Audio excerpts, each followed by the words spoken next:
Meeting of the Raleigh Historic Development Commission on August 17th, 2021. Time is 7:45 and 1/2. And we're ready to take the roll, make sure we have a quorum.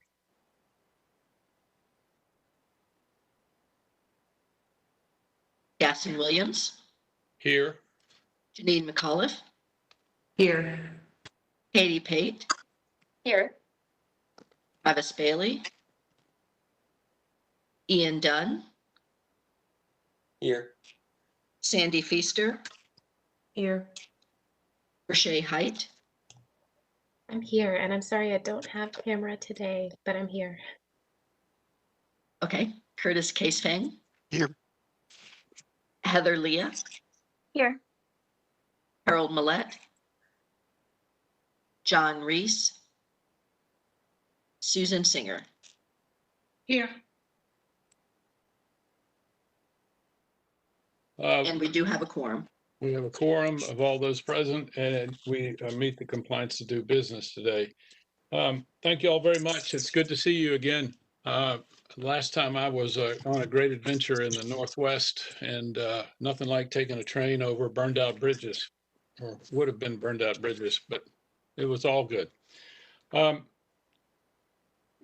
Each of you have received, I hope, the agenda for this morning's meeting and have had a chance to review it. I don't know of any additions or corrections to the agenda. Is there a motion that we approve the agenda to conduct this meeting, or any? There's a motion by Janine and a second by Katie. Anybody opposed to this motion? There's no opposition to the motion, therefore we'll use the agenda as published. Of course, we have an opportunity at the end if anybody wants to inject something, but we'll use this agenda. Likewise, we've all received a copy of the minutes from the July 20th, 21 meeting. It's one slight correction that I've noticed at 4A, which is my name is misspelled, but that's a minor thing. It won't upset history.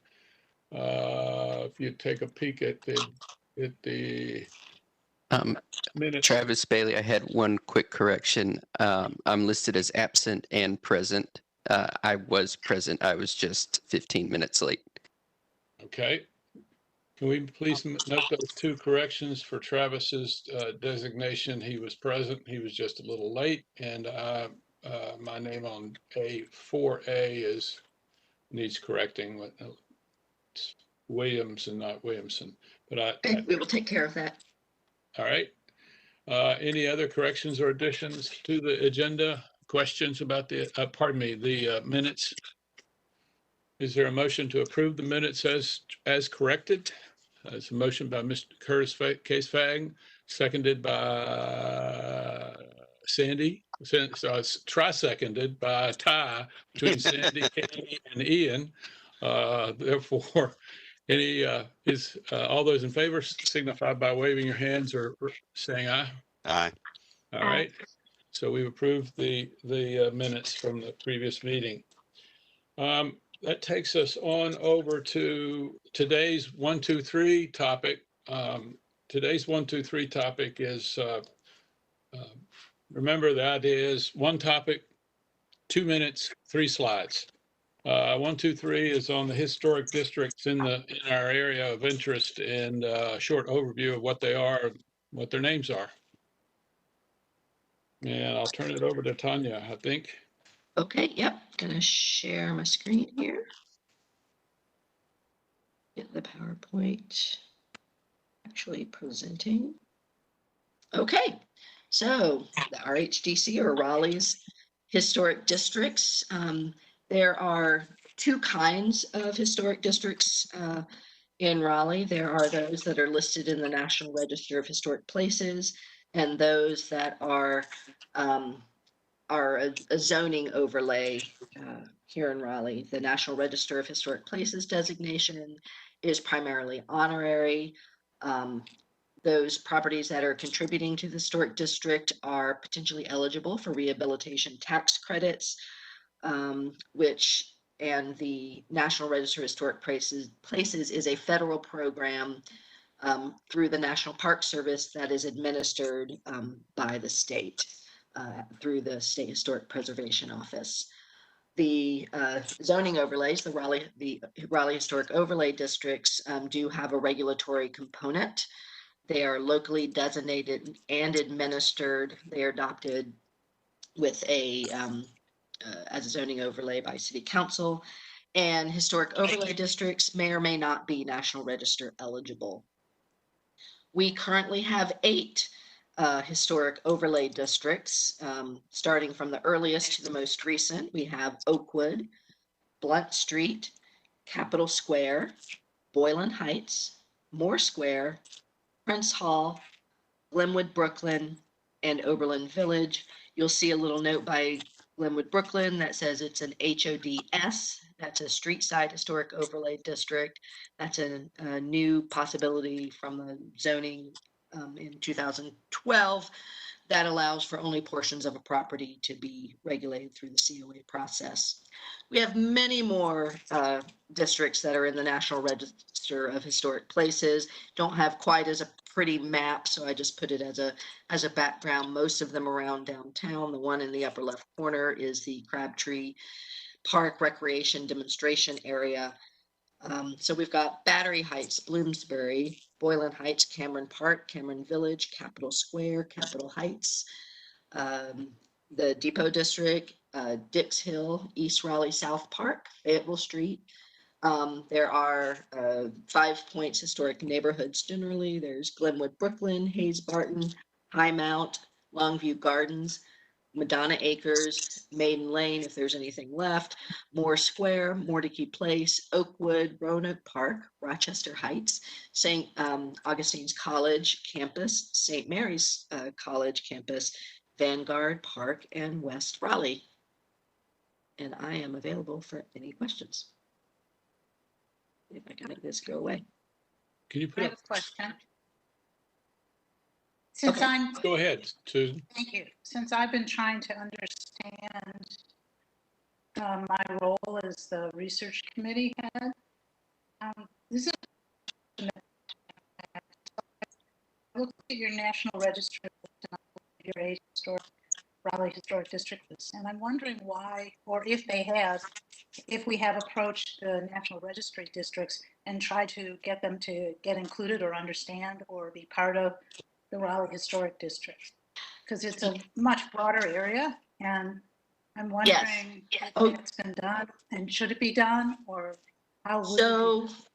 So yes and no, it depends on the district. You know, when they were listed in the National Register, they of course were made aware of the possibility of being in a historic overlay district or an HOD.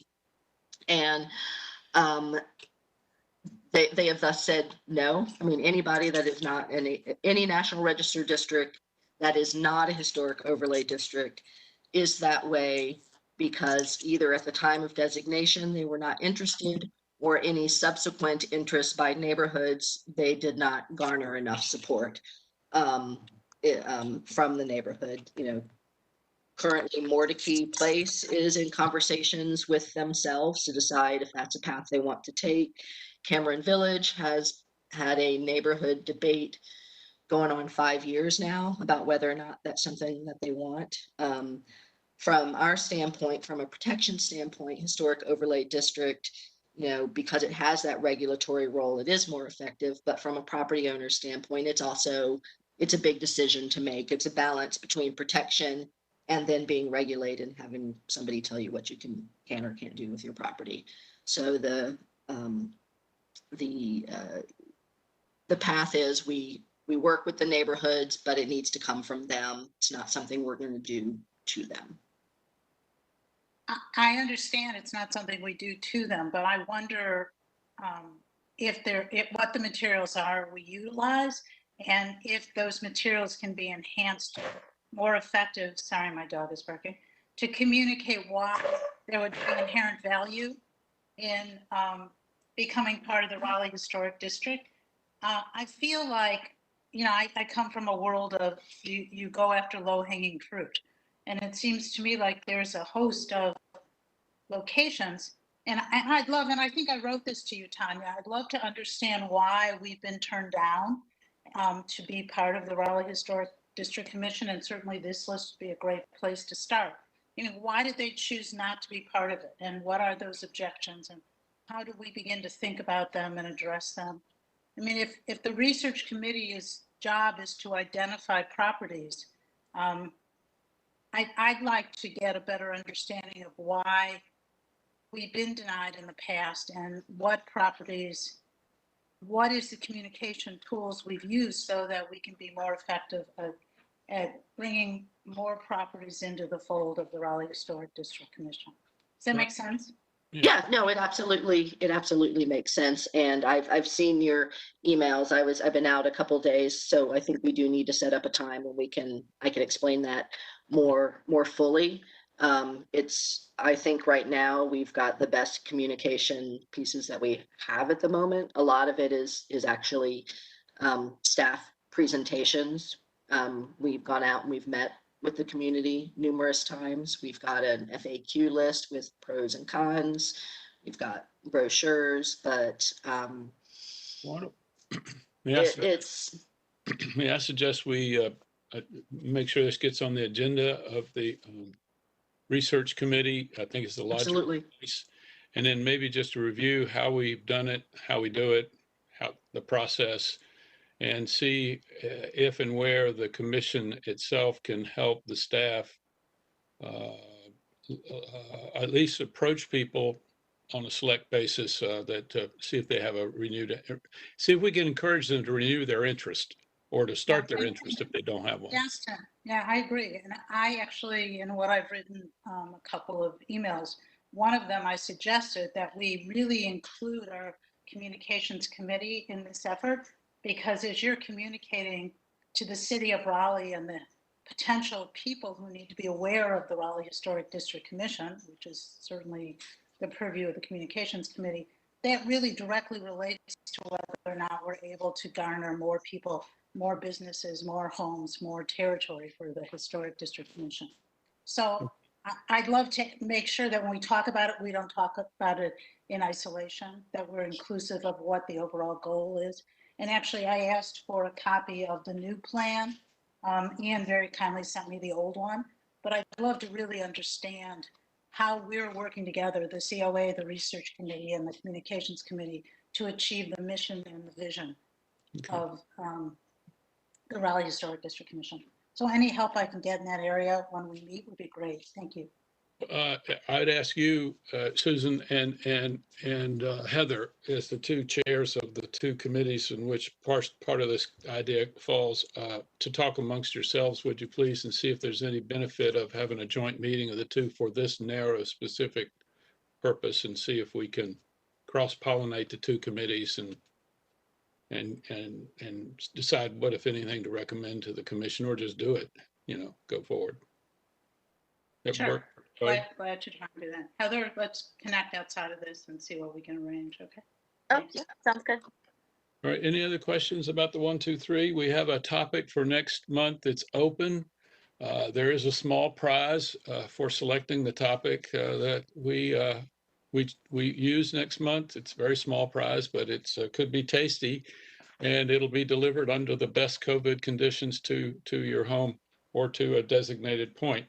It does involve 12 little round objects, so just brace yourself for a sugar high if you got an idea. Those were the first two ideas that Tanya and I thought of, and we can make more, but we'd kind of like, we'd like some participation, maybe from one of you who has a unique perspective. Perhaps even the role of historic preservation and the archives, or something like that. How archives and historic preservations come together. The next topic, moving along, is the meeting notifications. There were some concerns. I've heard about them, and Tanya's heard about them, and y'all voiced them, whether we're getting an orderly notice of our meetings. I fully confess I'm probably getting an orderly notice of the meetings, but I have a disorderly world on occasions. So I've asked Tanya, or briefly, to explain. You get two types of notices you need to kind of pay attention to. You get the thing from the Messenger WebEx, which has a calendar box in the upper left, which allows you to plunk it down into your individual calendars, whether they're MacBooks or whatever's. all formats take it. And the second one comes from the City of Raleigh Notices, which has a beautiful skyline and has several links. Both of those you'll get. If you are confused occasionally, like I might be, you sometimes say, oh, didn't I already get that? Anyway, there are two different types of notices as best I can tell. And Tanya's going to figure out a way to let her know immediately if you detect an anomaly, and she's going to figure out a way to, in addition to those two notices, maybe to send an email if she can legally to us and say, you've received two notices, make sure you're getting them so we can check our system for next month so we won't have another fail on this. Does that work for everybody? So Tanya's going to come up, or staff will come up with some kind of clever way to reconfirm by email that you've been getting, you got two notices. So, Well, I would, you just need to tell me if you're not getting it. Everybody has been added to the rhdc.org, Google Calendar. So you should have received a calendar invite from events@rhdc.org. That's not fancy and pretty. It's just a regular boring email. That's the only thing that is connecting directly to you other than the WebEx. If you're getting something from the city, Gaston, that means you signed up for something that I'm not in charge of. That wasn't me. All right. So if Messenger WebEx is the only thing that's official that should be coming to all of us. correct, and that's only going to be for the electronic meetings. If it's an in-person meeting, and all of the meetings, you get an agenda email in advance, whether it's an informal email from one of the committee members listing the agenda, or if it's the vaguely slightly more formal email that you get from staff for the COA committee or this meeting. But you should have received calendar invitations for the remainder of the year for the committee that you're on, as any committees you're on, as well as the business meeting. And if there's anything else I can do with you, because I went and did that right after you had those questions last week or the week before. Okay, is that somewhat clear to everybody? Anybody have additional questions? If they're protracted, just get in touch with Tanya and work it out, and then let somebody know if it's we want it to function. I didn't realize I signed up for a separate notice, but apparently I did. So, any other questions about that? Yeah, this is for Shay. It's not really a question, but I will just add, I think we're in good shape. I think just with the executive kind of committee meeting, as that transferred, I know that it was just the email notification about it was a surprise because we weren't added to the calendar invites before that. And so now that we've been added, I mean, I see them now through the whole year. So I think we're, at least from my perspective, we're in good shape on this end. Great, good news. I believe next item is the discussion items, the documenting Civil War entrenchments. We have some participants lined up to speak to this issue, do we not? Yes. Tanya, how do we start this? Who leads off? Well, what I would suggest is that you just introduce the three names of the folks who are here to speak. And then John, if you could unmute all three. I'm not sure who's doing what presentation first, and I will pull up the presentation and they can explain. The report was also a report on the Raleigh Civil War Earthworks was attached to the business meeting agenda if you want to read the full report. So I think Who could speak if they wish to. It's Ellen Turco, Jason Schellenhammer, Al Breedenberg. I probably slaughtered at least two of their names, but those are the names I have in front of me. Should we hear from them first, or is there any summary to be? It's just them. This is a report that was prepared for Mr. Breedenberg, and they are going to present and share the information with you. Right. So I think. Good morning, everyone. This is Ellen Turco. Can you all hear me? Yes, and is there a time limit on this, Tanya? Yeah, all three. It's good for them to speak, and I will just tell me, Ellen, when you want me to if you want me to go ahead and put up the PowerPoint. Okay, you can go ahead and put up the first page if you Okay. want. Sure. I just want to introduce ourselves and the project very quickly. This project is really the child of Al Greenberg, who's a local researcher who contacted Richard Grove and Associates, who's the firm that I work for. We're based in Wake Forest, to help support him in his investigation of the Raleigh Civil War earthworks and any remnants of those that may still be on the ground. So probably about maybe a year ago already, we started speaking with Al, looking at his research, his extensive research that he's done on the topic, and sort of brought to bear some technology and expertise that we had in preliminarily evaluating these sites archaeologically. What may still be left of this really interesting historic feature that we have in Raleigh. So since I also want to introduce Jason Schellenhammer, who is our archaeologist that worked on the project. And I think I'll just turn it over to Al. He's really the expert and has put a lot of effort into studying this topic. And I think he will walk you through the slides. Yes, am I on audio now? Yes. Okay, this is Al Breedenberg. Thank you so much for having us today. And as Ellen already mentioned, she's here. Jason Schellenhammer is here, and I'm going to go over just this overview of this project and what we've learned so far. But Jason is especially good to talk to. If you all have questions, I hope you'll bring them up to him. He's the principal author of the paper that you've received, which is excellent. I hope you'll all read it and get to understand it, because some great information there that we're not going to be able to present totally today. But Tanya, should I ask you to advance each time I need a new slide? Yes. Okay, let's go ahead and do that. And so there's just some points that I was hoping to talk about today. One is just the idea of investigating the 1863 Raleigh fortifications on today's landscape. During the Civil War in 1863, Governor Vance ordered the construction of a circle of earthworks all around the city. Maps still exist today, and we believe that there are still existing some remnants of these earthworks, some above ground, mostly underground, which are still possibilities for investigation. So we wanted to talk about some priorities for historical and archaeological study, and also some possibilities for historic preservation. And you all are the folks who can really address that question. Let's advance now, Tanya. Here's the original map that was drawn in 1863 by Lieutenant Colonel Henry T. Guyon, who was a North Carolina engineer.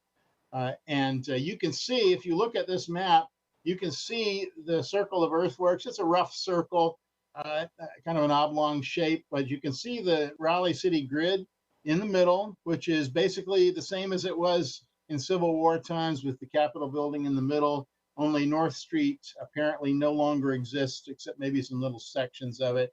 If you look down over on the southwest end, you can see sort of an airplane shape, which is the main building from Dorothea Dix Hospital, which basically still exists today inside the footprint of the current building. That might help you to get oriented a little bit to what you're looking at on this map. And if we look at the next slide, Tanya, we can see that what's been done today. What I was able to do, because we have Google Maps available, we have anchor points, some points on the map that still exist today that are in the same location as in Civil War historic times. It's possible to lay out the map of the entrenchments on today's landscape, and with a GPS-enabled smartphone, you're actually able to explore the works on the ground using either a street map or a satellite view. I can send anybody who's interested. I'm happy to share the link to this map if you want to be able to explore it.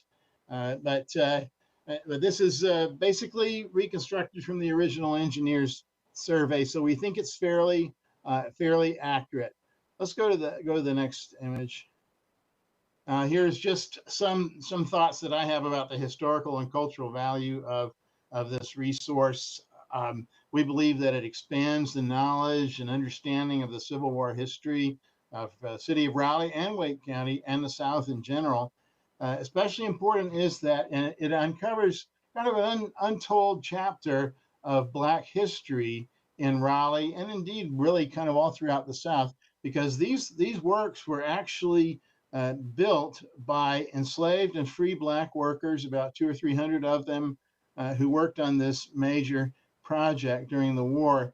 The gentleman on the right is Andrew Andrews, and he was an enslaved worker of the Cameron family and also the Mordecai family. That is the branch that used the last name Mordecai rather than Mordecai.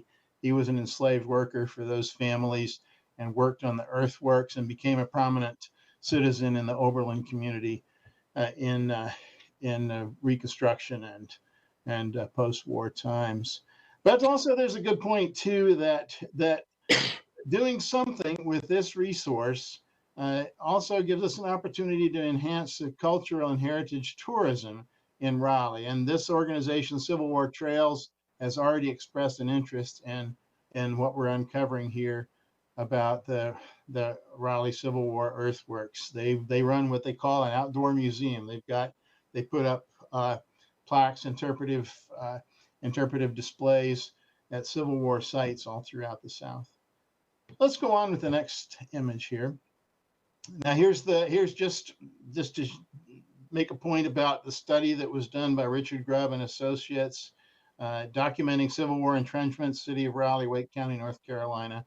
This was the study that was just completed in May, and Jason Schellenhammer, the principal author, is here with us today. But in that study, briefly, it reviews historic maps, LiDAR imagery, and aerial imagery, and we did an on-the-ground reconnaissance in March together to see what we have on the ground today.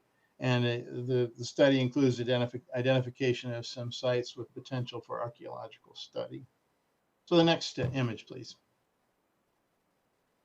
Here's just one image that shows how Richard Grubb Associates have laid out the map of the entrenchments on today's aerial imagery, and have they've initially identified some areas for potential study, and we went and looked at those in more detail together in March. So continue, please. This is one of the areas that was identified as a high potential area for study. It's an area between Hillsborough Street and St. Mary's Streets, basically running on a curve kind of across the St. Mary's campus. You can see on the left-hand lower side, you can see that the LiDAR image kind of turns more orange and red. That indicates a higher elevation, and it does correspond with the mapping of where there would have been a battery location or an artillery emplacement. And this area includes an area that's had relatively limited disturbance historically. So Jason recommends doing a ground penetrating radar study in this area if that can be arranged. Also across Hillsborough Street on the other side, we've identified a linear berm of about 60 feet long that still exists in the same location indicated on the original maps, but also documented in a 1930s study by the Works Progress Administration. However, because of a lot of ground disturbance, this is not considered a very high sensitivity area. Still, it is there and it's very interesting. In the next slide, we can see a little bit of that berm where it is right next to Hillsborough Street. It's you wouldn't know it walking past it, but there is something interesting going on there. Next image, please. This is the next study area that we've been looking at. This is over during in the Lake Wheeler Road area, Walnut Creek area, kind of near the farmers market, across from the farmers market, going through that industrial area there. The aerial mapping points to a line of trees that corresponds to the historic entrenchment lines down at that point. And historical aerial maps indicate that this was not very much developed as of 1938 up until the 1960s, when these warehouses started to be built along there. And the team through the on-the-ground reconnaissance identified a linear berm several hundred feet long at this location, and Jason recommends doing a dig study here, as a series of exploration trenches to determine the nature of this very interesting feature. I think the next image might show us a picture of that. Yes, from the parking lot there, you can see beyond the fence, you can see the line of the mound, linear mound right there. So let's go to the next image. I'm moving kind of quickly here because we know you have limited time today. This is another high potential study area, the area of South Saunders Street near I-440, where there's a major development being planned right now, which would really significantly disturb this possible historic area.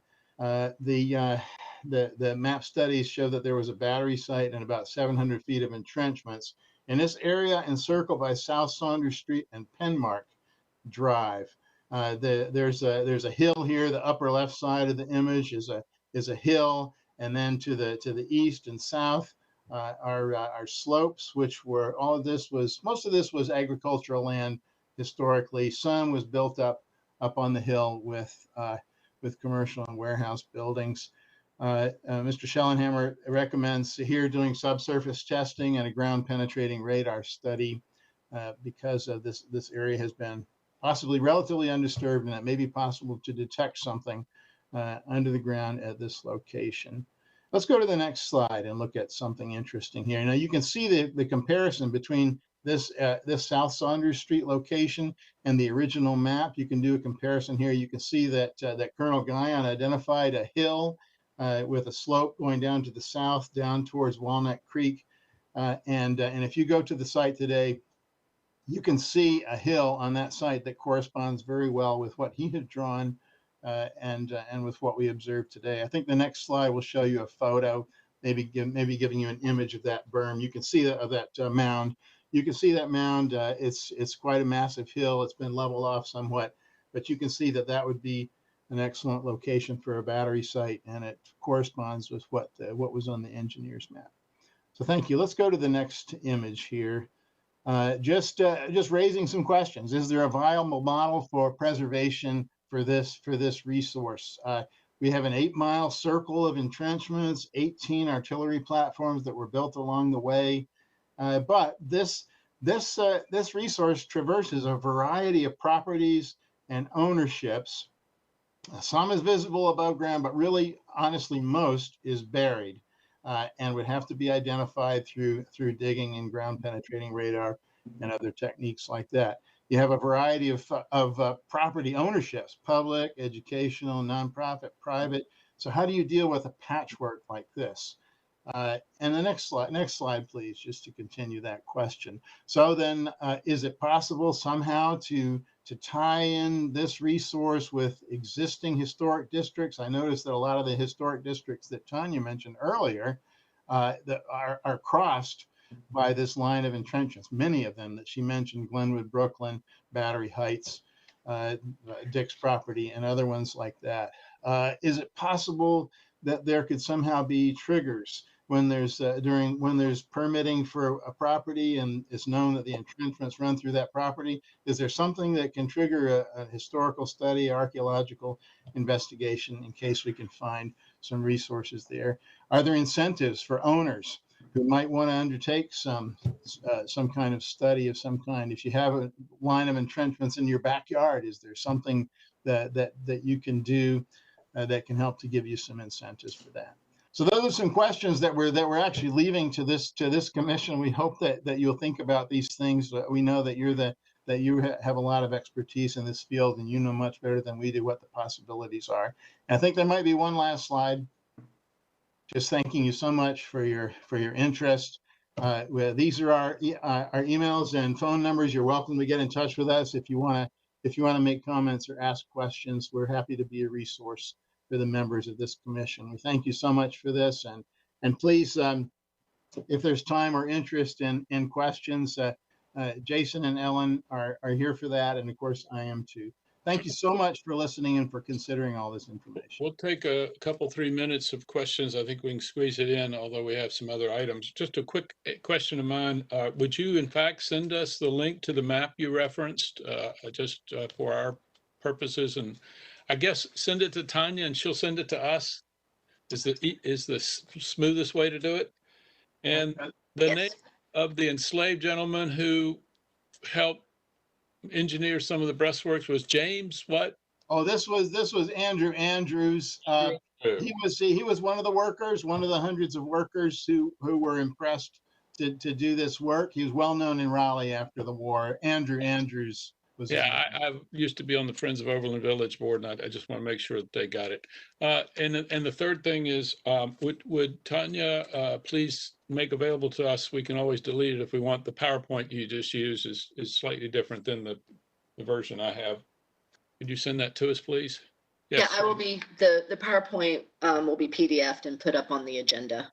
Okay, thank you. Susan?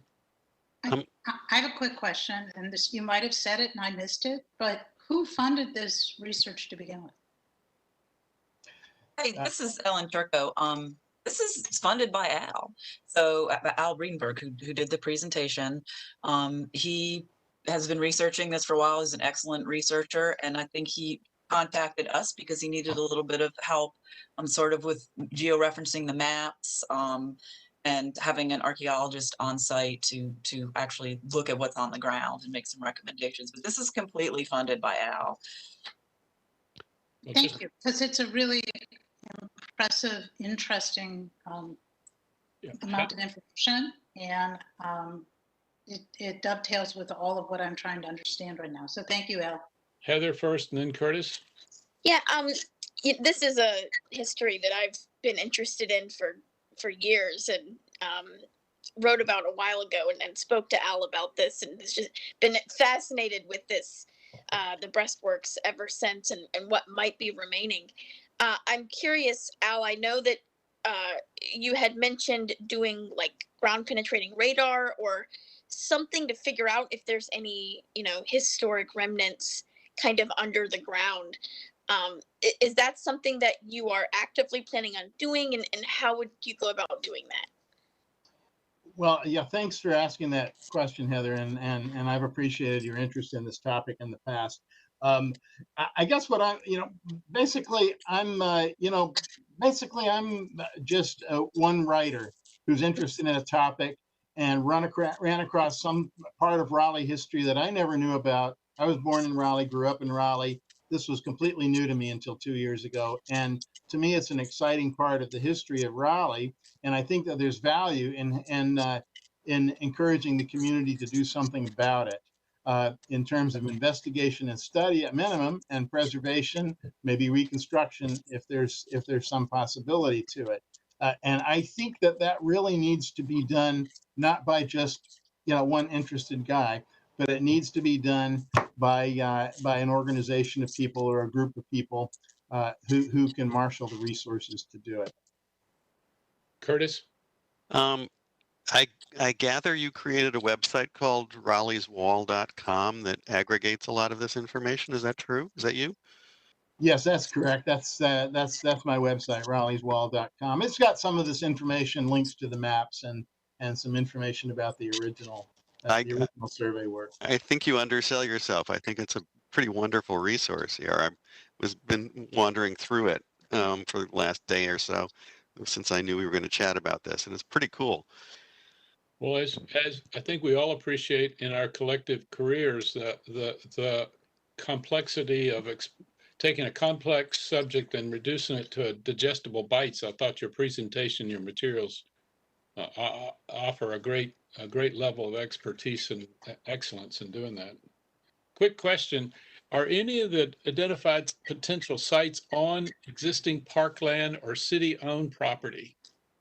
In other words, under the theory of path of least resistance, is there a park or anything else that contains one or more of these sites? Well, yes. Yeah, as I said, it's a patchwork of ownerships because we're talking about an 8-mile circle, more or less. And some of it does run across city-owned land. You've got a long stretch that goes across Dix Park, about a mile of entrenchments went along Dix Park with one of the batteries up on the top of the hill. and also another battery down near Lake Wheeler Road near the farmers market.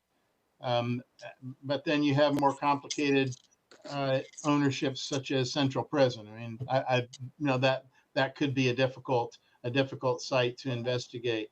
And you've got nonprofits and educational organizations like Oakwood and St. Mary's, which are going to have their own processes for how to do investigations on their property. But there are some, like Commissioner Singer was mentioning before, I think, about low-hanging fruit.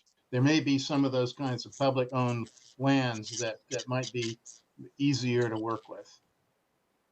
Heather, Sandy, one of y'all. No, Heather.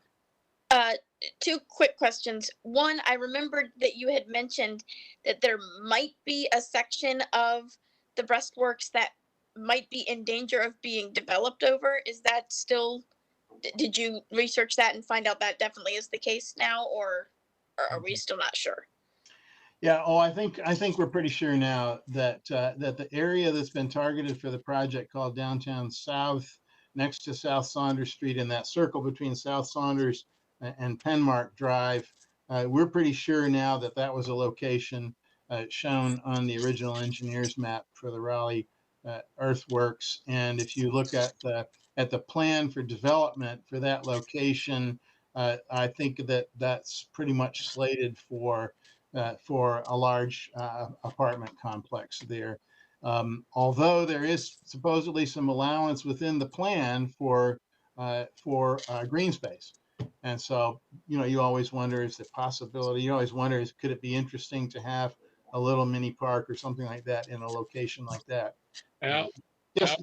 we have to close out this segment, but one request personally, if you've been really good to history in this and funding this, if you could identify and come back to us by writing or otherwise in some kind of order, what is the easiest, a site that's on city-owned land that something hadn't been built on that could be the first choice, first priority choice, so that we could just be mindful of how complicated it could be or not complicated it could be to set up, figure out a way to fund, private or otherwise, a mini park, a mini site, mini something that's meaningful, just to get an idea of what it would cost, what it involved. And the easiest path is something that some person does not own, I think.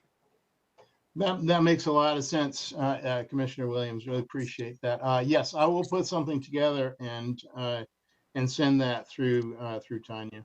Thank you very much for your time. Thanks everybody else. Jason and Ellen, we have some terribly exciting portions of this meeting to go, so you're welcome to hang on and be titillated.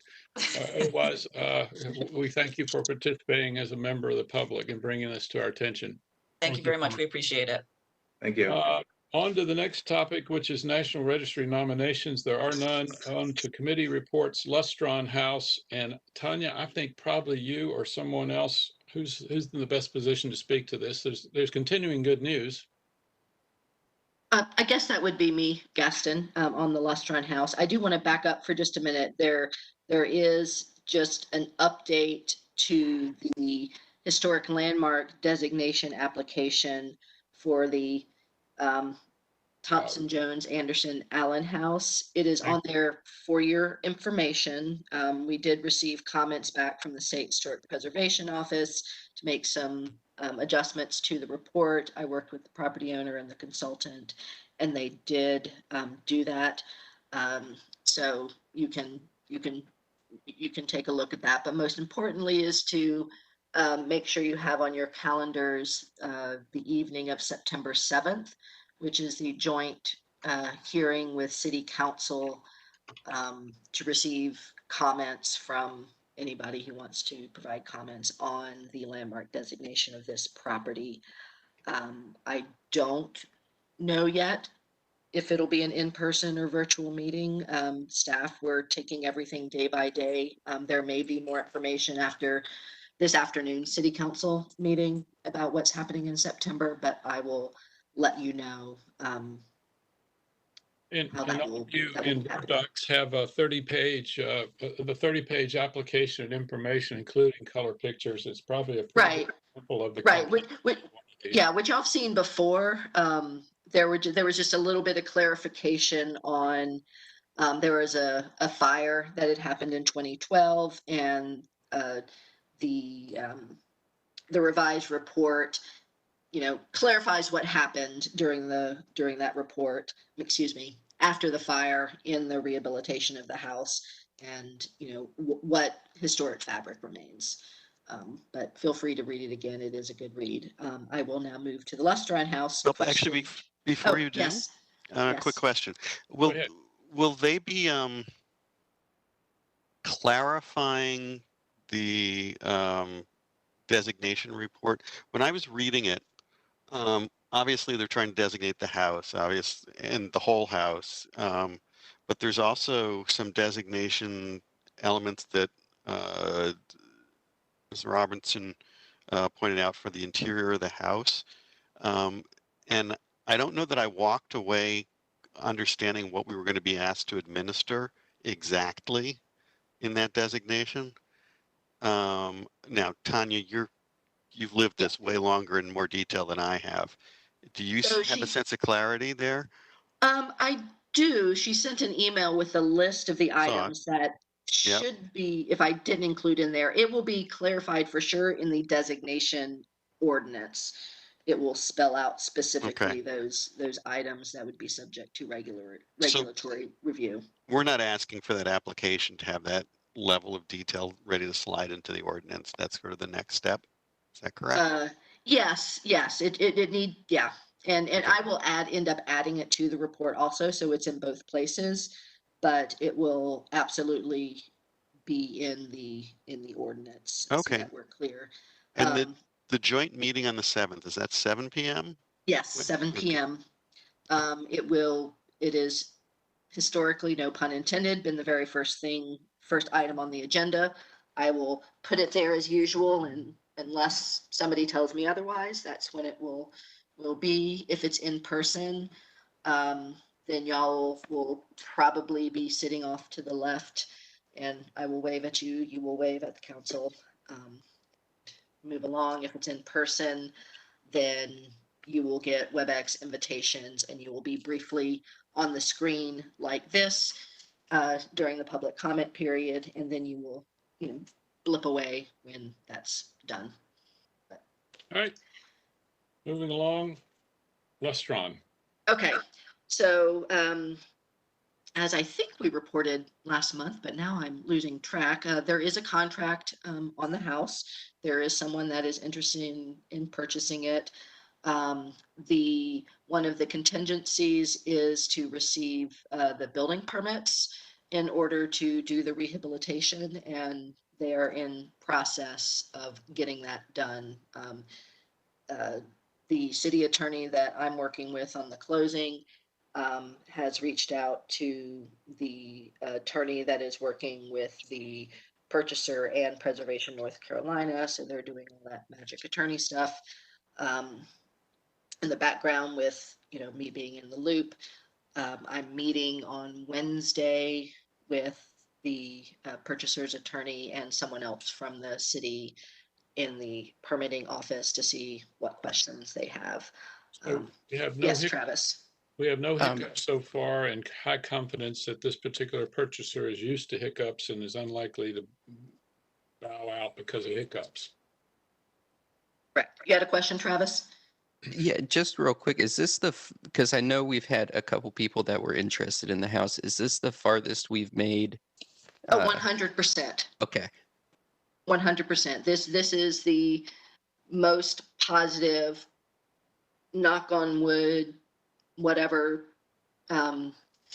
superstitions you have, use them. That it looks pretty solid. What I was saying was the man who's represents the buyer. He is the buyer. Is used to some hiccups along the way on historic issues. So he's not shy. And just as a quick reminder, I'm not sure what level of detail we've provided. The way this will work, it is a city-owned property, and the city has the authority through state enabling legislation to sell, do a direct negotiated sale rather than going through another process for the purposes of historic preservation. So the city will be selling to Preservation North Carolina with historic covenants, who will then subsequently sell it to the person who will be doing the rehabilitation. The covenants will convey with them, as well as a rehabilitation agreement. All right. Seeing no other raised hands, we're going to move along to the rest of the committee reports. Alert to everybody. We had some difficulties of meeting in person during the last 3 weeks, and that's been reversed. So we're meeting virtually, which alleviates some of the fears people had about being together. Community awareness, any updates from Heather? Nothing major right now. Obviously, as you pointed out, we've had a few issues with meeting because we were supposed to go back to in person, and about that same time, the COVID numbers started just going right back up again. So I think going back to virtual is going to fix a lot of that. I do know that we've had some emails from you, Gaston, about talking about Seaboard Station. So I know our next meeting isn't for a while, so we'll discuss in email, but I would like to do something with that. At least to give you the heads up, Seaboard Station, Logan's Trading Company, et cetera. Ian did a great job helping make a draft of some factoids that I'd put together, and we got different pictures from different sources. And one of the tasks we asked for them just to take another look at a second draft and embellish it as needed or not, put a header on it and some other things, and get a collection of photographs to go with it, so that we would have a position paper with photos, for lack of a better term, a statement about the historical significance of Seaboard Station and a collection of photos, so that we could make sure everyone that sees our materials is aware of its historical significance to Raleigh. and it might be worth, and again, we can discuss this in email and not take up this time, but since we're going back to, distance stuff, it might be worth revisiting the history cards, maybe doing one for Seaboard Station, something to discuss, but we'll do all that through email. But Now, that's just a point, have we shared the photos with the commissioners at all? I don't think we have yet, have we? I've just seen it come through with us. Yeah. That's for us, the committee, to quickly distill, put Ian's presentation is great. Just put the header on it and some names on it, whatever you need to do, page numbers, and then figure out a way to collect some photos that go with it, and as quickly as possible, and route it around. We can always amend it later. I'd like the commission to see it. It's pretty interesting, and the pictures are very interesting. All right. Gaston, this is Erin. Could I add a few comments before we move on from community awareness? Absolutely. Hi, Erin. Hello. So just a heads up that we can issue another card, but given how long it took us to get that processed and out last time, we probably need more of a heads up than just this coming month. So definitely keep it on the radar. Also, I haven't designed the horizontally oriented version of the card, which I would love to do before we send any more out. I have no estimates on how many hours that will take, but it is on the list. So Okay. Yeah. Well, let's chat about that. And then also, I know Seaboard Station has just come up out of the woodwork for us in terms of work priorities, but I wanted to remind the Community Awareness Committee that we're still trying to move forward with an HOD mailer of some kind to get property owners and tenants that are unfamiliar with being in the historic district, that kind of information. And if we're going to be doing some emailing back and forth before we meet, it would be great if we could focus on the content you guys want in that mailer. And then whatever we have discussed by the point of the next meeting, staff is going to go ahead and move forward with finalizing that and sending it out. So if you've got anything else you'd like to make sure is in there, make sure that you're promoting that, talking with us, and let's try to get that finalized at our next meeting. There's three general tasks on community awareness. Those, the two that are just mentioned, the education piece about historic overlay districts and the significance of them, the railroads, Seaboard Station, and the third one is we got to wrangle this website issue, but that's not on the front burner at this immediate moment. We're just going to limp along for a while. Research. Susan, I don't know that you've been able to meet. We didn't. We were victim of virtual, not virtual. And also, I'm still trying to compile what's the purpose of the committee and Gotcha. how do we achieve it. So I've been, Tanya and Ian have been helpful in providing me with some information, but for me, I want to know what success looks like before I tell people what to do. And Yeah, I'm not sure what that is yet. So, or before I ask people to do things. So that's what I'm doing. all right. Any So help and suggestions would be great. maybe Tanya the- here. some of the executive leadership could figure out a way to attend one of your meetings and see if we can lend what little expertise we have. Tanya? I was just going to add, so we had 3 people there. It just wasn't 3 commissioners. So Ian managed to make it to the meeting, and we had 2 non-commissioner volunteers that showed up, Tanya Culpepper, and I've just forgotten the other woman's name. So if Colette or Aaron could pop up with her name.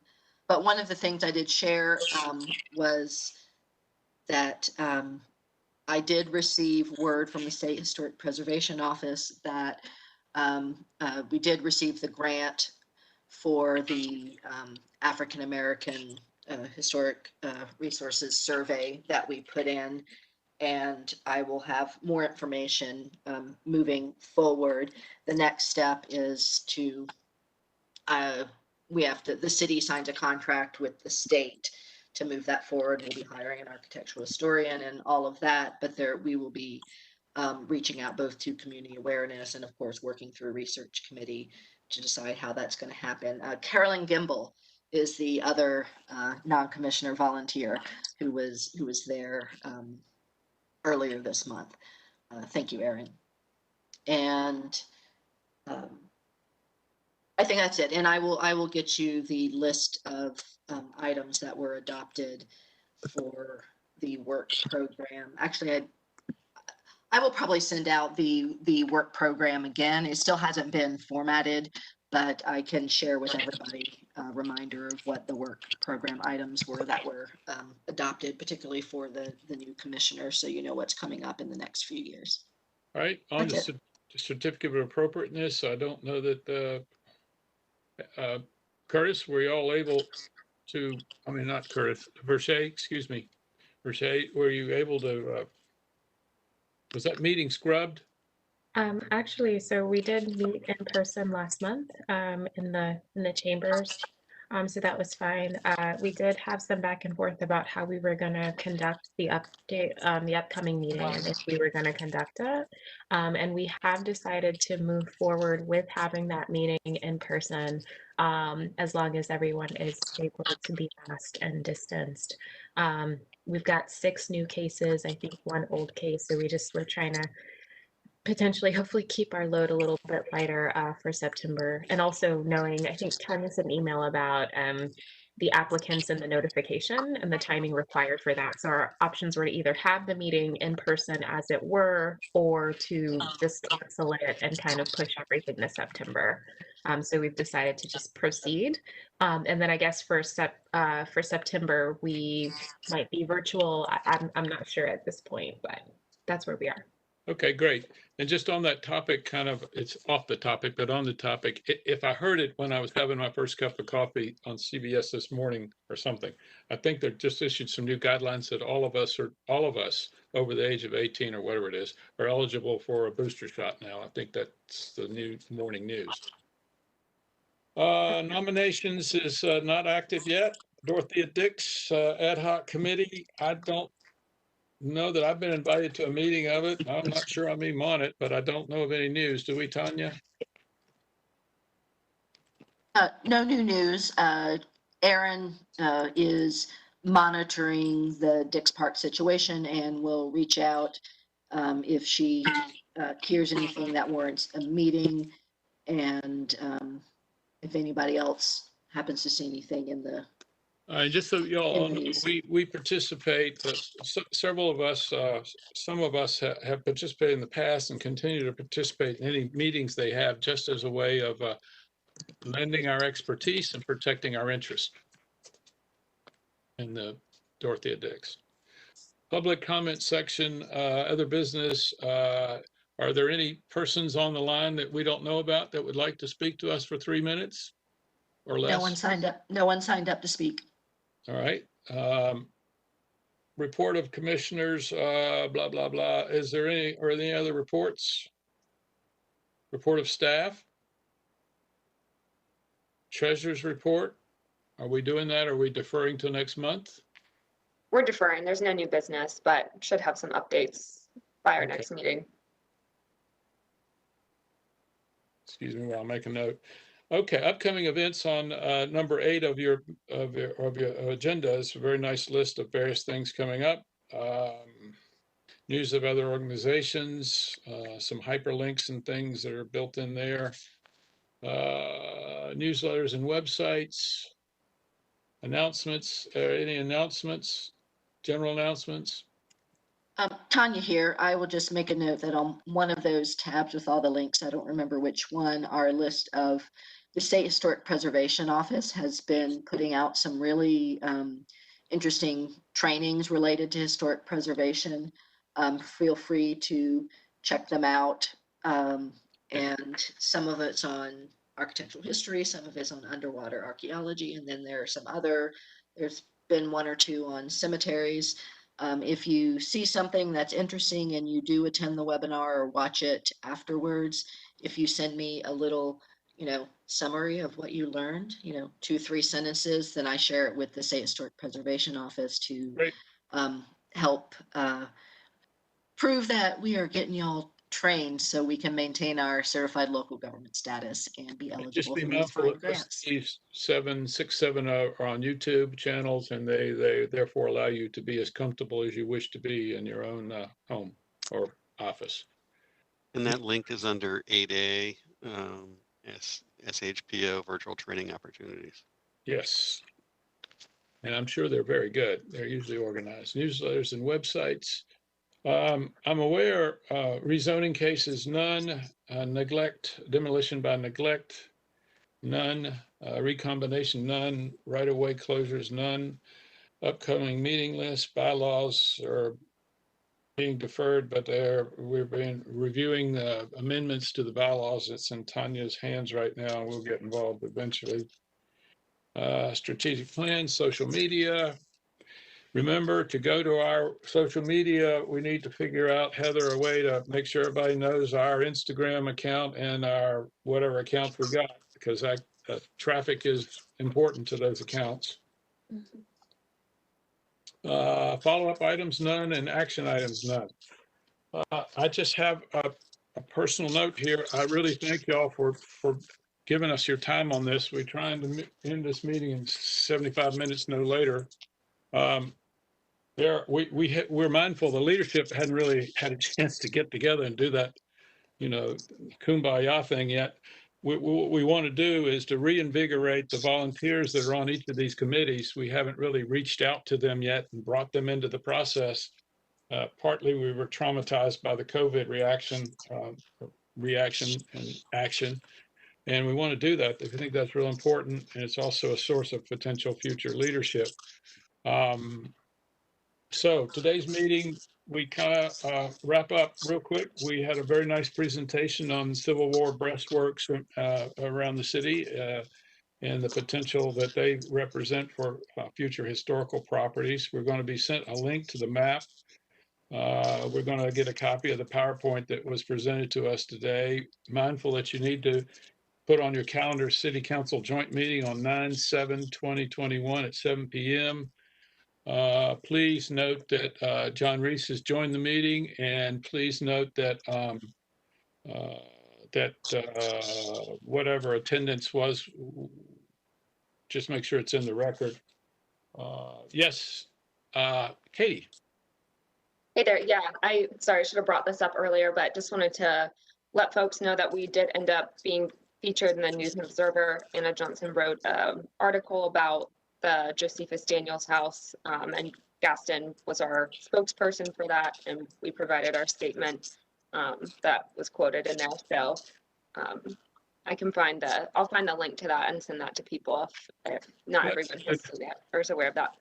And if you need to, if you want, for your information, we got an inquiry from the NNO about what happened to the Daniels house and what basically asking us for comment.